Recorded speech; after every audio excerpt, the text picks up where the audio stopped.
გამარჯობა მეგობრებო, დღეს მინდა ვისაუბრო ამერიკელი მწერლის ჯეიმს ბოლდუინის ნაწარმოების ჯოვანის ოთახის შესახებ, რომელიც ქართულად არის ნათარგმნი. გამოცემული აქვს გამომცემლობა პოლინომიალს. თუ წაკითხული არ გაქვთ, გირჩევთ რომ აუცილებლად წაიკითხოთ და მერე მოbrunდეთ ამ ვიდეოზე, იმიტომ რომ ზოგადად მე სპოილერებს არ ვაკეთებ ხოლმე, როდესაც ვსაუბრობ წიგნებზე, მაგრამ ამ ვიდეოში მინდა რომ ზოგადად ვისაუბრო ამ ნაწარმოებზე, იმ შთაბეჭდილებებზე, რომელიც დამრჩა და თავისთავად იქნება სხვადასხვა სპოილერები. შესაბამისად, თუ წაკითხული არ გაქვთ ეს წიგნი, გირჩევთ რომ აუცილებლად წაიკითხოთ. დარწმუნებული ვარ რომ გაგიჩნდებათ ამ წიგნზე ლაპარაკის სურვილი, მობრძანდით, უყურეთ ამ ვიდეოს და საუბარი გავმართოთ ამ ნაწარმოების შესახებ. და ამის იქით რაც იქნება, ეს უკვე სპოილერები იქნება, ამიტომ ეხლა გამორთეთ, წაიკითხეთ და მერე მოდით. მე ქართული თარგმანი არ მაქვს წაკითხული, ინგლისურად წავიკითხე. ჯოვანის ოთახი იყო პირველი ბოლდუინი, რომელიც წავიკითხე და მინდა აღვნიშნო, რომ აბსოლუტურად აღფრთოვანებული ვარ ამ მწერლით პირველივე წინადადებიდან მომნუსხა. არის ხოლმე წიგნები, რომელსაც აი პირველივე წინადადებას და არის ხოლმე რა ხშირად როდესაც ადამიანები თქვათ წერაზე და წერის ტექნიკაზე და ვიღაცა რჩევას რო იძლევიან მწერლები, გეუბნებიან რომ აი პირველივე წინადადება ძალიან შთამბეჭდავი უნდა იყოს და ვიცით ძალიან ბევრი წარმოები არის, რომელიც შესანიშნავი ძალიან ძლიერი დასაწყისით იწყება, ეფექტიანი დასაწყისი აქვს ჯოვანის ოთახსაც, რომელიც არის ესე დგავარ ფანჯრის წინ ამ დიდ სახლში, სამხრეთ საფრანგეთში, ბინდდება და მალე გათენდება ყველაზე საშინელი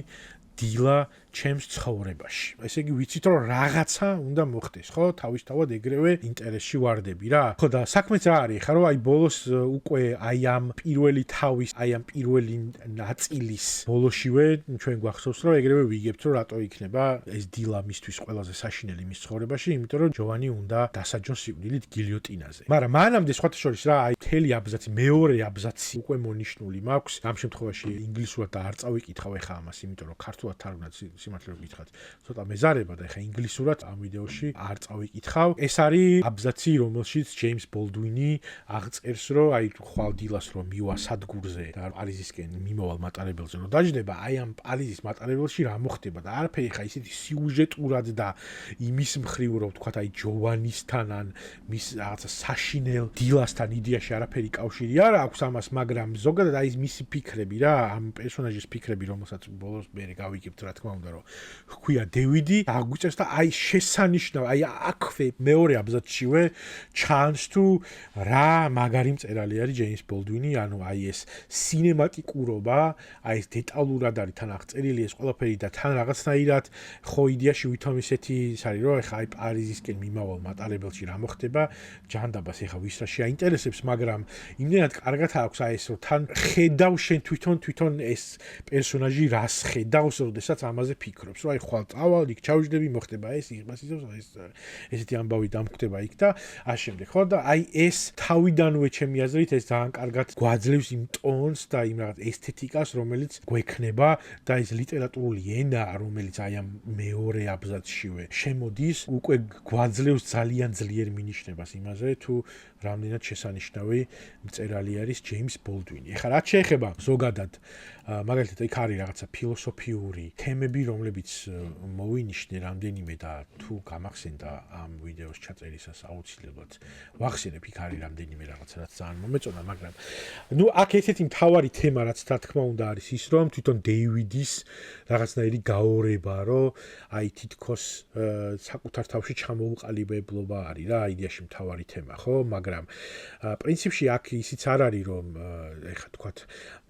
დეივიდმა არ იცის ვინ არის. დეივიდმა ძალიან კარგად იცის ვინ არის, დეივიდმა ძალიან კარგად იცის მას რა უნდა, მაგრამ აი ერთი მომენტი არის აქ. წარსულს რო იხსენებს რა და იქ ამბობს, რომ როდესაც წარსულში იხედება ადამიანი და ცდილობს, რომ მოგქეკოს ის მომენტი, როდის იყო მისთვის ერთ-ერთი მთავარი გარდამტეხი მომენტი თავის ცხოვრებაში, იქ შეიძლება აღმოაჩინოს ძალიან ბევრი ტკივილი, შევიდეს რაღაცა ლაბირინთში, რომელშიც არის ძალიან ბევრი ტყუილი მარტივი სიგნალი და ძალიან ბევრი კარი იკეტება. აი ამ მომენტსაც, როდესაც აღწერს საკუთარ თავთან ჩაღრმავების და თვითრეფლექსიის და თვითგამორკვევის მომენტში, ეს გასაგებია, მაგრამ აი ამასაც ეს მე მგონი რომ ეს ეტაპი გადალახული აქვს. ბისექსუალი არის, თვითონ აღწერს რომ მას აქვს ვნება ორივე სქესის მიმართ და ლტოლვა ორივე სქესის მიმართ და შესაბამისად იქ არ არის რომ მაინც და მაინც ის გეი არის, რომელიც იმისთვის რომ სტიგმებს და საკუთარ თავში გაძლიერებულ სტერეოტიპებს დაუპირისპირდეს მაგის გამო აქვს ურთიერთობა ქალებთან, არამედ ის ამბობს რომ მას ბუნებრივად აქვს მოთხოვნილება ორივე სქესის მიმართ. მაგრამ უფრო მეტად ჩვენ რასაც ვხედავთ, მისი სიყვარული საბოლოო ჯამში და ყველაზე დიდი სიყვარული ამ შემთხვევაში არის ჯოვანი, რომელსაც მიატოვებს ის იმის გამო, რომ მას ყავს შეყვარებული ელა. საბოლოო ჯამში მე იქაც ჩვენ ვხედავთ ბოლოში უკვე ნიუ-ორლეანსში არიან, თუ არ ვცდები ზუსტად არ მახსოვს, იქ როდესაც გარბის მისგან რა ფაქტობრივად და საკუთარ თავისგანაც გარბის და იქ რაღაცნაირად ამბოხი არის უფრო შიშარა ადამიანისა რა ამ შემთხვევაში. როცა აი ძალიან კომპლექსური პერსონაჟია რა, იმიტომ რომ აი რაღაცნაირად ცოტა გამიჭირდა იმის ჩამოყალიბება, რომ ბოლოს და ბოლოს გავიგო ეს ამ კაც რა უნდა რა, იმიტომ რომ ერთის მხრივ, როდესაც ის ლაპარაკობს, ძალიან გულწრფელი ტექსტია და თავისთავად ბევრი რაღაცა ჯეიმს ბოლდუინის მხრიდან ჩვენ ვიცით, რომ ჯეიმს ბოლდუინი თვითონ თავს ახასიათებდა და როგორც იყვნენ identified, როგორც ბისექსუალი და შესაბამისად მისი აი ეს საკუთარ თავში რაღაც ბრძოლები და ეს ფიქრები და ეს ყველაფერი, ამ ყველაფერს ძალიან კარგად ვხედავთ ამ ნაწარმოებში, მაგრამ როგორც აღვნიშნეთ, მე ჩემთვის პირადად აი შთაბეჭდილება რაც იყო, რაც მრჩებოდა, როდესაც ვკითხულობდი ამ ტექსტს, ის იყო, რომ დევიდმა ძალიან კარგად იცოდა ვინ იყო რა, იცის ამ პერსონაჟმა ვინ არის, იცის ამ პერსონაჟს დაალაგებული აქვს თავის თავთან, ვის მიმართ აქვს ვნებები, ამ პერსონაჟს უბრალოდ რაღაცა მომენტში აი არჩევანის გაკეთება უჭირს რა, რომ აი საით წავიდეს არა ლტოლვის და მიზიდულობის მიხედვით, არამედ თავისი პერსონალური აი ცხოვრება როგორ წარმართოს, იმიტომ რომ იდეაში თქვათ მაგალითად ელასთან ცხოვრებაზე თუ წავადა ის თუ დაოჯახდება, რომელიც იდეაში ეს აქვს, ხო? ანუ ელასაც ეს უნდა თვითონაც იდეაში ამისთვის ემზადება, რაც ის მისი საცოლე თუ შეყვარებული ბრუნდება ესპანეთიდან უკვე აი ამ რაღაცა შემდეგ ეტაპზე გადასulis თემაზე ლაპარაკობენ და აი აქ უფრო მეტად ის ჩანს, რომ ის გაურბის აი ამ ეგრეთ წოდებულ commitments რა, ანუ აი რაღაცა ამ დიდ ურთიერთობაში შესვლას, რომელიც იდეაში პრინციპში არც ჯოვანისთან არ უნდოდა რა, ალბათ, იმიტომ რომ კიდევ ერთხელ ჩემი აზრით მას თავის თავთან დაალაგებული აქვს ეს თემა. ამიტომ ის პონტი არ არის, რომ ჯოვანისგან იმიტომ კი არ გამორბის ის, რომ საკუთარ თავის ეშინია და საკუთარი სექსუალობის ეშინია, მაგიტო კი არ გამორბის ჯოვანისგან. არამედ ის გამორბის, იმიტომ რომ ის არ უნდა რომ იმ ოთახში იყოს ჩაკეტილი. ანუ ეს არის ის, რომ აი ამ ურთიერთობას, ამ რაღაცა სიყვარულს, აი ამ ერთ ადამიანთან ურთიერთობას, თან იდეაში თან ვითომ პლეიბოიც არ არის, მაგრამ მე იქ თქვათ არის ერთი მომენტი, როდესაც იქ სხვა გოგოსთან გაიგულავებს, ასე ვთქვათ, ხო და ის რაღაც one night stand-ი ექნება ამ გოგოსთან, რომელთანაც დაიშლება და ისე ტყვის, რომ მე რა თუ კიდე მოგინდება შემომიარე და რაღაცა ყველაფერი იცის თან ერთმანეთზე და ეს რაღაცნაირად დაალაგებული არის ამ სანაცნობო წრეში. ამ ტიპს პრობლემა აქვს არა თავის სექსუალობასთან, არამედ პრობლემა აქვს იმასთან, რომ არის თუ არა მზად იმისთვის, რომ სერიოზული ურთიერთობა დაიწყოს და ვიღაცა უყვარდეს. მეორეს მხრივ აი ბოლოში უკვე და თუნდაც აი როდესაც სადაც იწყება რა თხრობა, ხო, სამხრეთ საფრანგეთში სადაც ამ ვილაზე დასასვენებლად თუ ამ კურორტზე რომ მიდის, იქაც იდეაში ეს ბრძოლები აქვს რა, ამაზე ფიქრობს, რომ აქ თითქოს ხედავთ, რომ ნანოს იმას, რომ ჯოვანისთან არ დარჩა იმ მხრივ, რომ ის უყვარდა რეალურად, ხო? არ ვიცი, მე ვერ დამრჩა იმის დაბეჭდილება, რომ მას შეეშინდა same sex relationship-ის რა, ასე ვთქვათ. თავის საკუთარ სქესთან ურთიერთობის კი არ შეეშინდა, არამედ აი ამ რაღაცა სერიოზული ურთიერთობის შეეშინდა. მე ესეთი დაბეჭდილება დამრჩა, მაგრამ მე ელასაც უკეთებს. ეგ საერთოდ ძალიან ისეთი უპასუხისმგებლო საქციელი არის, რომელიც შიშარა ადამიანის ნაბიჯია, იმიტომ რომ მას რაღაცნაირად იქ არის არის ისეთი მომენტი, როდესაც ელა ხვდება ჯოვანის ჟაკს და ამ სასტავს ყველასთან, აქ რაღაცნაირად ლაგდება რა, თვითონ ხვდებაო რა სიტუაცია არის და თითქოს კი ახერხებს დეივიდი რომ რაღაცები მოატყუოს და იქ უთხრას რომ ეს ჩემი მეგობარია და რაღაცა ეს ჩემი დახმარება ჭირდება და რაღაცა ეგეთი პონტები, მაგრამ საბოლოო ჯამში ეს ყველაფერი მე ზუსტად არ მახსოვს, მაგრამ ელასთან აქვს ეს მომენტიც, რომ ის ეტყვის, რომ ნუ ესეთი ურთიერთობა მქონდა, ეს ლტოლვა მაქვს, მე ის მიდის, იმიტომ რომ თავის თავთან დაალაგდეს ელა, მაგრამ მე საბოლოო ჯამში მაინც ერთადანი, მაგრამ მე ის ნიუ-ორლეანში არის, რომ გარბის, ხო, სადღაც მიდის, ანუ იყიდებს რა, პირდაპირ გოსთავს, ასე ვთქვათ. ელა სამ შემთხვევაში ვიღაცა მეზღვაურს აიყიდება და ეს გოგო მერე მიდის და პოულობს სადღაც ბარში და აი ეს საბოლოო coming out-ი ამ გოგოსთან რომ კი არ დაშორდა, просто მიატოვა და ისე გააკეთა ეს ყველაფერი, რომ იმას თავისით აღმოეჩინა, რომ მიატოვეს. შეეძლო რომ ეთქვა და ეს პასუხისმგებლობა აიღო საკუთარ თავზე და ეთქვა ამ გოგოსთვის, რომ იცი რა, ანუ არ გამოვა რა ჩვენი ურთიერთობა, იმიტომ რომ თქვა შენ არ მიყვარხარ, ან შენს მიმართ არ მაქვს. ლტოლვა მიუხედავად იმისა, რომ აქ ჩვენ ვხედავთ ამ მომენტებს, რომ აქვს მასთან აქტიური სექსუალური კავშირი და სექსუალური მიზიდულობის პრობლემა არ აქვს, უფრო ემოციური მიზიდულობის პრობლემა აქვს, იმიტომ რომ მაინც ჯოვანიზე ფიქრობს, იმიტომ რომ რაღაც მომენტში ეს ჯოვანიზე ფიქრიც იმის შედეგი არის, რომ ჯოვანის რაც გააკეთა, ხო, ჯოვანი კლავს იმ პერსონაჟის სახელი არ მახსოვს, რის გულისთვისაც მას იჭერენ და სიკვდილს მიუსჯიან, მანამდე ხო ჩვენ ვიცით, რომ ის ადიქტი ხდება, სახლს კარგავს და სიძვის ცოდვაში ვარდება, ასე ვთქვათ. იძულებულია რომ იმისთვის რომ თავი გადაირჩინოს, ვთქვათ, ვიღაცასთან იყოს ისეთ ურთიერთობაში, რომელიც მას არ უნდა, მე ის ვიღაცა აბრალებს რაღაცას, გამოაგდებს, манипуლაციური, ტოქსიკური ურთიერთობა აქვს, თვითონაც ტოქსიკურია, თვითონაც დეპრესიულია, უბედურია, სუიციდისკენ მიდრეკილი ტიპია და ნუ მოკლედ ძალიან ისეთი ეს ყველაფერი, რომ ჯოვანის დაემართა, ხო ის თან რაღაცა სოფლელი იტალიელი ბიჭია, რომელიც პარიზში ჩამოვიდა და უცებ რაღაცნაირად ეს აი ცუნამიში მოყვა ამ ყველაფერში, ხო თავიდან რაღაცნაირად ისეთი ტიპია რა, ვითომ რაღაცა ჯიგრულად შედის ადვილად ურთიერთობაში რაღაც, მაგრამ მე ჩვენ ვიგებთ, რომ ზოგადად ემოციურად ძალიან მყიფე ტიპია რა და ემოციურად დამოკიდებული ხდება დეივიდზე. სხვა ქვეყანაში არის წამოსული თავის თავთან ჩაღრმავების და საკუთარი თავის პოვნის აღქმის, საკუთარი თავის მიღების პრობლემაც აქვს ჯოვანის. იქ ეუბნება კიდევაც ხო რაღაცა მომენტი არის, ზუსტად არ მახსოვს ეს დიალოგი, შენი წასვლა დამანგრევს თუ რაღაცა ეგეთი ტიპის ინტერაქცია არის რა, ზუსტად არ მახსოვს. ჩამოკიდებული ხდება და დამოკიდებული ხდება დეივიდზე, დეივიდმა ეს ყველაფერი იცის და ეს აი ამ ყველაფრიდან გამორბის და ამ ყველაფრიდან რომ გამორბის, მე ამის შედეგი არის ის, რომ ჯოვანი გაუბედურდება, ჯოვანი მიდის იმ ზომამდე, რომ მკვლელობას ჩაიდენს და ჯოვანი მიდის იქამდე, რომ მას საბოლოო ჯამში გილოტინა აქვს მისჯილი. და მეორეს მხრივ აქ არის დეივიდი, რომელსაც ეს ყველაფერი ტვირთად აწევს როგორც ემოციურად, ასევე სექსუალობის მხრივ, ასევე ელას მხრივ, ასევე თავისი მამის საზოგადოების ყველაფრის და მოკლედ ანუ აი ეს საკუთარ თავსთან აი ეს გაურკვევლობაც, მაგრამ მე მაინც ვრჩები იმ აზრზე, რომ ეს შიშები და ეს გაქცევა ამ სიტუაციიდან არ არის იმის გამო, რომ დეივიდმა არ იცის ვინ არის. დეივიდმა იცის ყველაფერი ძალიან კარგად, დეივიდს საკუთარი თავი მიღებული აქვს,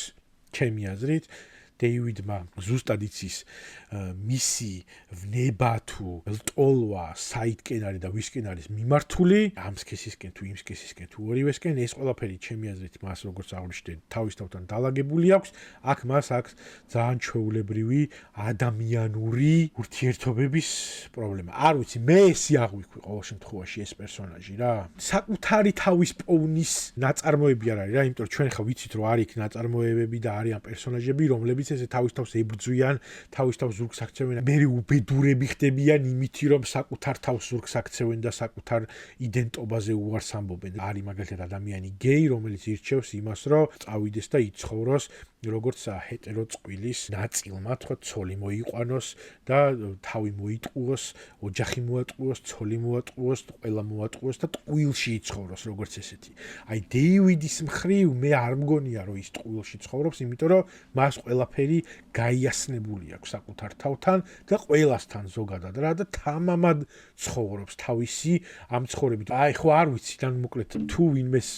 საწინააღმდეგო აზრი გაქვთ, მე მგონია რომ ის აქ უბრალოდ სიყვარულის დრამა არის, ემოციის დრამა არის, ვიდრე პიროვნული თვითგამორკვევის დრამაა რა რეალურად რა. რაღაც მოსაზრებები ვნახე, მოვისმინე, რომლებიც ამბობენ იმაზე, რომ ეს არის თვითგამორკვევაზე და